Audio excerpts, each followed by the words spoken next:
programa Transformando Vidas, com o pastor Wilson e pastora Cristiane de Oliveira. Igreja Evangélica Avivamento para as Nações traz para você cura, libertação e transformação de vida. Glória a Deus. Muito bom dia a você que tem acompanhado o nosso programa toda segunda-feira das 7h30 às 8h. Reprise às quintas-feiras das 7h30 às 8h. Então toda essa região aí de Poços de Caldas, né? Pega aí muitas cidades. Você pode estar divulgando a nossa programação. Nós somos aqui da Igreja Avivamento para as Nações, a nossa sede aqui em São Paulo, capital, na rua Lucas Padilha, número 7.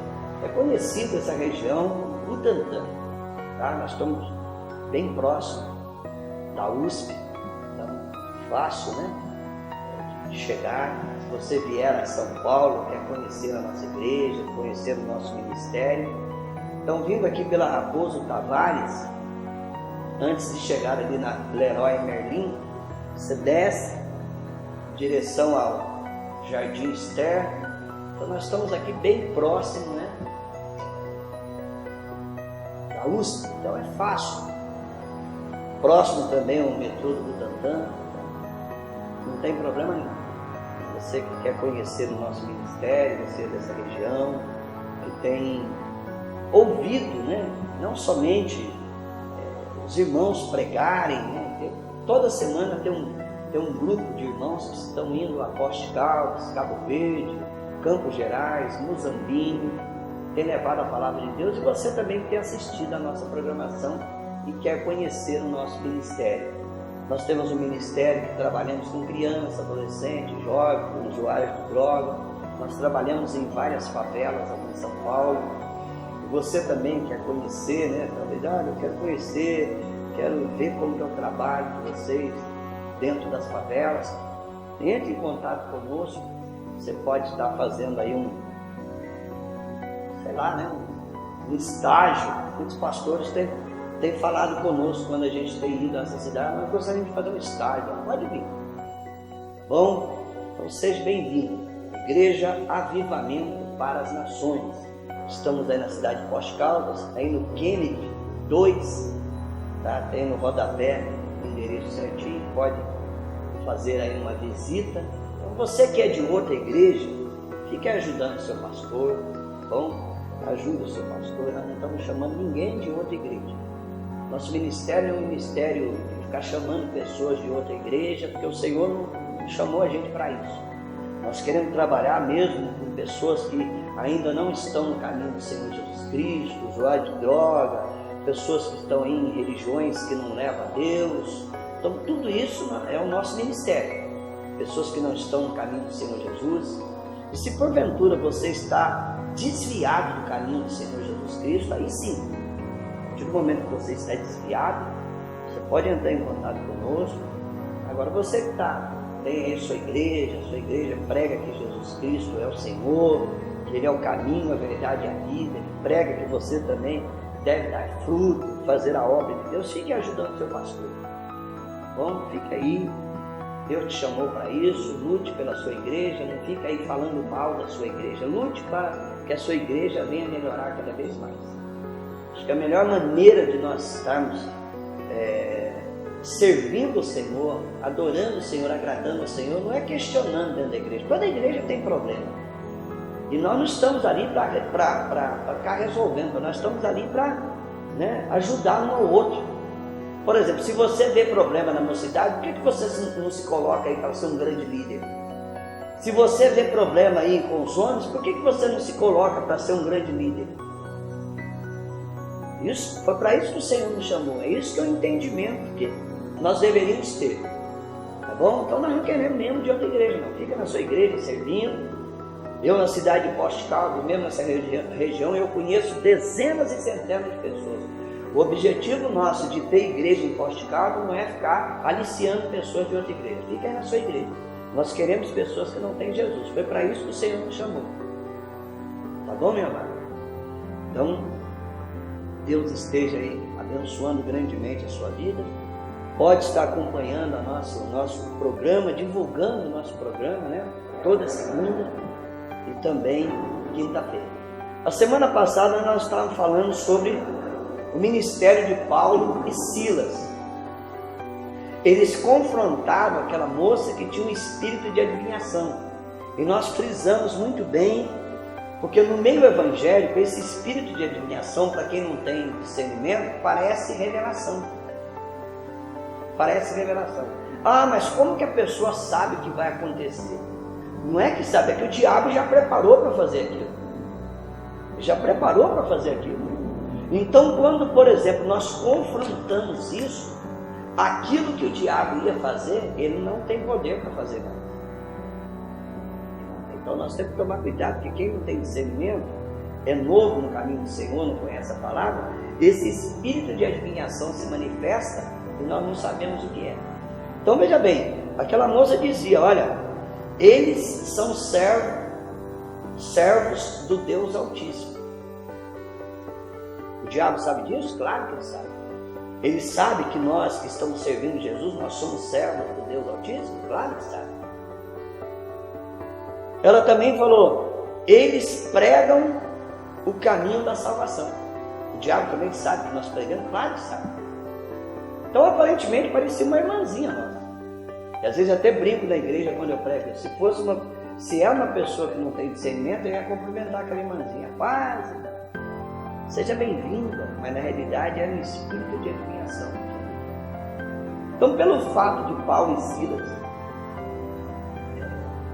ter confrontado aquele espírito maligno, eles foram presos. Semana passada também nós falamos, né, o que acontece por trás de tudo isso. Então eles confrontam aquilo. Na realidade, quando nós estamos pregando o Evangelho, nós estamos confrontando tudo aquilo que o inimigo coloca naquele bairro, naquela cidade, naquela família, ele coloca para destruir aquela família. E muitas pessoas, elas têm lucro por trás disso. Né? Por exemplo, um camarada que tem a funerária, ele quer que todo mundo morra na cidade para ficar rico. É ou não é? Aqueles que vendem, por exemplo, terreno no cemitério, eles querem que eles trabalhem para isso. Só que nós trabalhamos para a vida. Nós não estamos levando pessoa à morte, nós estamos levando pessoa à vida. Aliás, quem aceita Jesus, Jesus é a vida. É ou não é? Então eles gostam disso, eles gostam que as pessoas fiquem doentes, porque eles vão vender mais plano de saúde. Então nós temos que tomar cuidado com essa indústria que tem por trás, que na realidade, para levar a pessoa à vida, para levar uma pessoa totalmente ser diferente, eles levam a pessoa a ser totalmente para baixo. Inclusive nessa região de Poste Caldas mesmo aí, eu fiquei sabendo que existem empresários que eles trabalham, né? Parece que eles trabalham tanto a mente da pessoa, parece que a pessoa vai morrer dali um mês, ele já começa a comprar plano disso, plano daquilo, plano funerário, plano não sei o que lá. Para com isso, irmão. Você tem que começar a entender que você é uma pessoa diferente, que você é uma pessoa que agora conheceu Jesus Cristo, você está na mão do Senhor Jesus, está debaixo do esconderijo do Altíssimo. Para de colocar isso na mente, te leva à morte mais cedo, né? Porque nós estamos chamando o espírito de morte.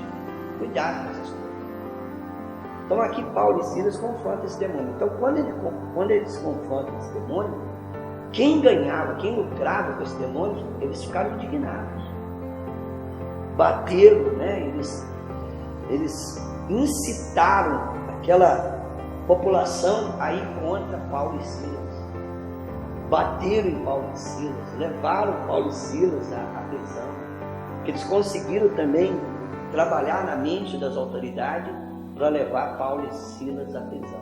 Então, chegando lá na prisão, e eu tive uma aula, quando eu fiz Instituto Teológico, uma professora, quando ela foi a Roma, ela foi a visitar, né, algumas prisões que Paulo tinha ficado. Diz que era uma coisa horrível, uma coisa cruel. Então eles estavam ali algemados, ali na perna, tronco, né, segurando.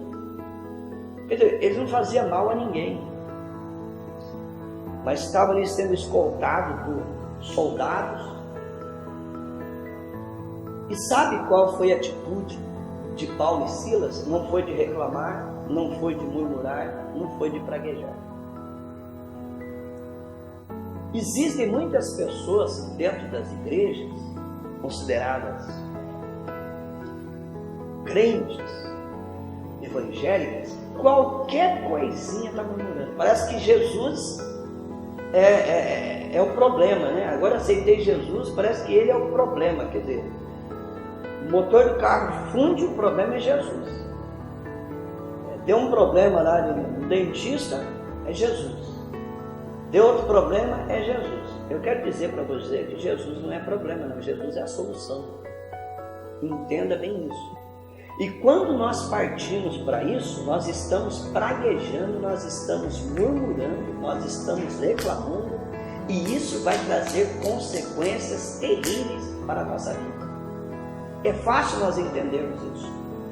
Quando você lê o livro de Êxodo, ali no capítulo 1, 2, 3, a partir do capítulo 3, Deus ouve o clamor daquele povo e prepara um libertador chamado Moisés. Ele chega, ele tem aquela negociação com o faraó, né?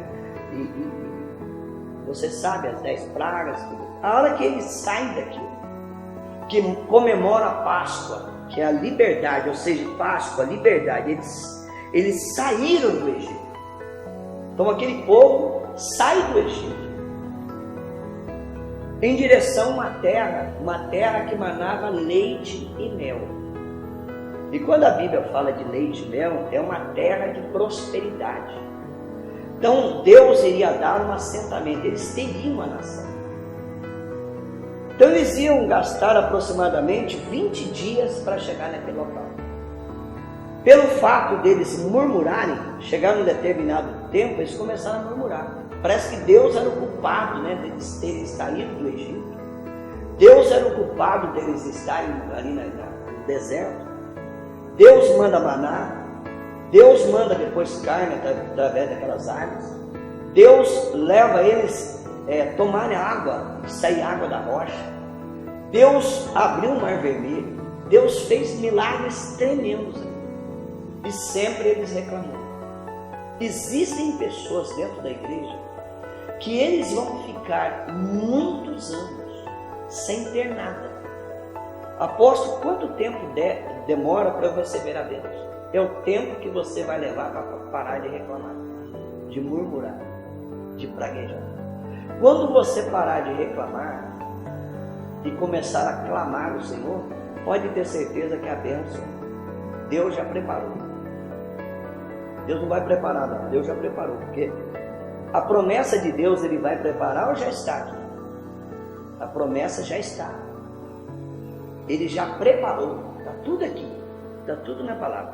Por que ela não acontece na minha vida? Porque parece que agora Jesus é a culpa de tudo. Existem até pessoas dentro da igreja que colaboram, eu chamo de crentes macumbeiros. Aqui na igreja eu chamo de crente macumbeiro. Quando eu comecei a viver uma vida dentro do propósito de Deus, eu tive isso também. Então quando, por exemplo, eu falava, olha, eu vou buscar o batismo com o Espírito Santo, eu encontrava a pessoa, você vai crescer espiritualmente, prepara para as lutas. Então na realidade, essa pessoa estava tentando colocar na minha mente que quanto mais eu buscasse o Senhor, mais luta viria. Na realidade é o contrário. É o contrário. Então, a pessoa que não tem maturidade espiritual, ela vai falar, mas vem cá. Então, se eu me tornar um líder, agora a aprovação vai aumentar? O próprio Paulo escreve em Coríntios, capítulo 10, 1 Coríntios, capítulo 10, que Deus não dá aprovação além daquilo que eu não possa suportar. E junto com aquela aprovação vem o estado.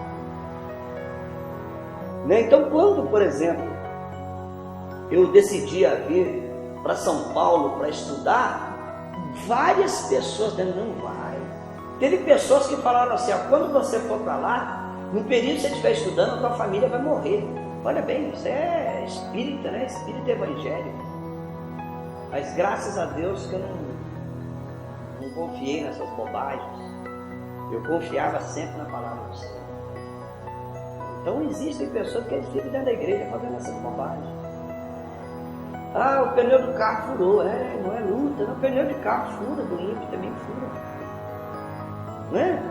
Imagina nessas estradas que nós estamos andando por aí, cheio de buraco. Não fura só pneu não, quebra o amortecedor. Estraga o carro. Agora o problema é Deus. Não, nós temos que olhar para o outro lado. Nós temos que olhar de acordo com aquilo que Paulo escreveu aos Romanos. Todas as coisas cooperam para o bem daqueles que temem e servem a Deus. Então Paulo e Silas aqui na prisão por volta da meia-noite, eles não reclamaram não. Eles poderiam ter todo o direito, né? Puxa vida, olha onde nos colocaram. Agora nós somos missionários, olha onde nós estamos, né? Existem, por exemplo, missionários que estão no campo de trabalho, ao invés de falar para o Senhor, muito obrigado por essa oportunidade de estar levando a tua palavra, não está reclamando, puxa vida aqui, eu não tenho nada. A tua igreja nunca vai encher, nunca vai encher. Você ora para Deus colocar pessoas na sua igreja, para Deus mandar, e ao mesmo tempo você está reclamando. Você deveria estar clamando ao Senhor, agradecendo a oportunidade. Está reclamando? Isso não vai dar certo. Nós temos que louvar e engrandecer o nome do Senhor. É isso que nós temos que fazer. Engrandecer o nome do Senhor. Saber que Ele está no controle de todas as coisas. Então aquilo que o diabo ele está preparando para fazer. Meu ex-pastor, onde eu trabalhava, ele dizia assim: o diabo vem e faz um arrombo numa parede. Ele vem, destrói uma parede. Aí Deus vem e coloca uma linda janela. A gente tem que entender isso. Com o Senhor Jesus você não perde. Não perde. Nós precisamos entender o porquê nós estamos passando por aqui. Entender o propósito de Deus naquilo. Porque se eu começar a reclamar, a murmurar, o que acontece? A bênção não vem. Mas a gente deve perguntar: Senhor, eu te louvo, eu te agradeço, o Senhor tem um propósito nisso, Pai. Agora eu sou teu filho, eu estou dentro do teu propósito. Então Paulo e Silas, eles não reclamaram, não murmuraram. Eles começaram a orar e a cantar louvores a Deus. E sabe o que Deus fez? Mandou um anjo. Algo sobrenatural aconteceu. E o anjo, ele abriu, ele rompeu com aqueles grilhões, ele rompeu as cadeias. Então quando nós oramos e cantamos diante de uma situação difícil, pode ter certeza que vai vir um grande livramento e você vai ver a glória do Senhor. E através disso, muitas pessoas vão ser salvas. Através disso, você vai ter experiências tremendas com o Senhor. Por que as pessoas hoje não têm experiências tremendas com o Senhor? Começa a passar uma provação, já começa a reclamar e a murmurar. A Bíblia não ensina isso. Aquele povo lá no Egito, aquilo que era para a bênção ia chegar aproximadamente 20 dias, demorou 40 anos e muitos, ou seja, a maioria não recebe. Que recebe a bênção foi os filhos dele, mas eles que reclamaram. Chegou ao ponto de Deus abrir ali esse buraco e eles descerem ao inferno sem passar pela morte, de tanto que eles reclamaram. Nós temos que saber o propósito de Deus. Aí está bem. Por que eu estou contando uma história maravilhosa hoje de Paulo e Silas? Se eles lá na cadeia estivessem ali reclamando, eu não estaria falando sobre Paulo e Silas hoje. Eu estaria falando de outro que não reclamou e nem murmurou. Então nós estamos passando aquilo. Deus tem um propósito naquilo. Tem um grande propósito. Então Deus envia um anjo. E o anjo, ele arrebenta com aquelas cadeias e os grilhões. Então quando nós estamos orando e nós estamos louvando a Deus, porque louvar a Deus é fácil, né? Pega o violão, canto o hino de Deus. Mas e quando você está passando um momento difícil, que você fica sabendo, né, por exemplo, o resultado de um exame, que o médico nem te chama, manda chamar a sua família. Ou você fica sabendo, né, que vai ser mandado embora do emprego, né, ali um projeto grande para construir a sua casa, comprar a sua casa, de repente você é mandado embora e você pega ali um violão, ou lá você não toca um violão, mas você ora e começa a louvar o Senhor. Pode ter certeza que vai ter um grande livramento. Deus está te preparando para algo tremendo. Então nós precisamos entender isso. Quando nós levamos para o lado da reclamação e murmuração, a bênção atrasa. Ela não vem. Ela só vem quando nós começamos a entender por que nós estamos passando. Você vai entender isso. Deus vai mandar o livramento. Pode ter certeza que já está na Bíblia. O livramento já está aqui. E além de mandar o livramento, o carcereiro,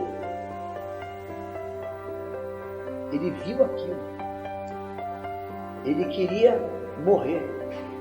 E o próprio Paulo fala, não vai tirar a sua vida, não, isso é um propósito de Deus. E Deus usa a vida de Paulo a ponto daquele carcereiro querer Jesus. Ele diz assim, o que eu posso ter para viver uma vida igual a de vocês? E Paulo diz aquele famoso versículo de Atos 16, 31. Crê no Senhor Jesus, será salvo tu e a tua casa. Aquilo que o inimigo estava preparando para ser o fim, foi um grande começo de uma grande igreja, uma das maiores igrejas no tempo de Paulo, a igreja de Filipos. Começa. Então, quando a gente lê a carta aos Filipenses, você vê que é uma igreja realmente maravilhosa, uma igreja madura, uma igreja que sustentava praticamente todas as demais igrejas. Então, aquilo que o diabo estava preparando para, causar uma grande destruição, Deus chegou ali e colocou uma janela maravilhosa. É isso que Deus quer para você. Maturidade espiritual. Tá bom? Nós vamos acompanhar agora, nós vamos ter mais um acampamento no mês de abril. Acampamento para nós é mover de Deus, crescimento espiritual, experiência com o Senhor. Então você vai acompanhar algumas cenas ali do acampamento, de tudo que aconteceu, e logo em seguida nós retornaremos.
algumas coisas que aconteceu no acampamento, os irmãos ali, festa, os irmãos unidos. Então nós vamos ter outro acampamento agora no mês de abril. Aquele feriado de 21 de abril vai cair numa terça-feira, então a gente vai para esse retiro espiritual. Isso é importantíssimo na vida da pessoa. Inclusive Jesus fazia muito isso, chamava suas retiradas. Então Jesus tinha aquele momento de retirada, ali, né, a sós com o Senhor. O acampamento é muito importante para ele, porque nós estamos ali em comunhão. A Bíblia diz no Salmo 133 que como é maravilhoso quando os irmãos estão em união, que Deus derrama o óleo, e derrama o óleo assim que vai até, né, cai até na barba de Arão. O óleo de Deus, o Espírito Santo, ele derrama sem medida. Muitas pessoas tiveram experiências tremendas com o Senhor nesse acampamento. Estamos preparando para o próximo acampamento, estamos aí, aqueles irmãos receberam aquele fogo, estamos preparando para que esse fogo continue, né, para chegar no acampamento mais avivado ainda. E coisas maravilhosas estão acontecendo e vão acontecer, porque os sinais seguem aqueles que estão vendo coisas assim maravilhosas. Então você que tem acompanhado nosso programa, você aí da região de Poste Caldas, que pertence à igreja, começando agora na igreja Família para Nações, procure a liderança, né? Como você pode vir, nesse último acampamento mesmo nós tivemos um grupo de Cabo Verde que tem vindo, eles têm voltado a Cabo Verde, esse grupo é abençoado. Eu creio que Deus vai fazer uma grande obra através disso. Tá bom? Então, quero te convidar, entra aí nas nossas redes sociais, pode entrar aí no Aviva as Ações, Núcleos da Bíblia, nós temos muitos núcleos, pode entrar em contato conosco, para você saber um pouquinho mais sobre o nosso trabalho. Gostaria de orar por você, né? Não sei se você tem reclamado, murmurado, vaguejado, não faça. Todas as coisas cooperam para o bem daqueles que temem a Deus e servem. Se um pneu do carro furou, é porque Deus está te dando um livramento de um acidente gravíssimo. Se atrasou 5 minutos, é porque Deus tem algo aqui. Tá bom? Pai amado, todos nós possamos entender, Deus, o porquê está acontecendo aquilo e aproveitar aquilo, Deus, para sair daquela situação e ver, Senhor Deus querido, o sobrenatural acontecer. Nós não devemos estar murmurando, reclamando, mas nós devemos estar clamando, porque Tu tens, Senhor Deus querido, um propósito em cada situação a qual nós estamos passando. Que Deus te abençoe.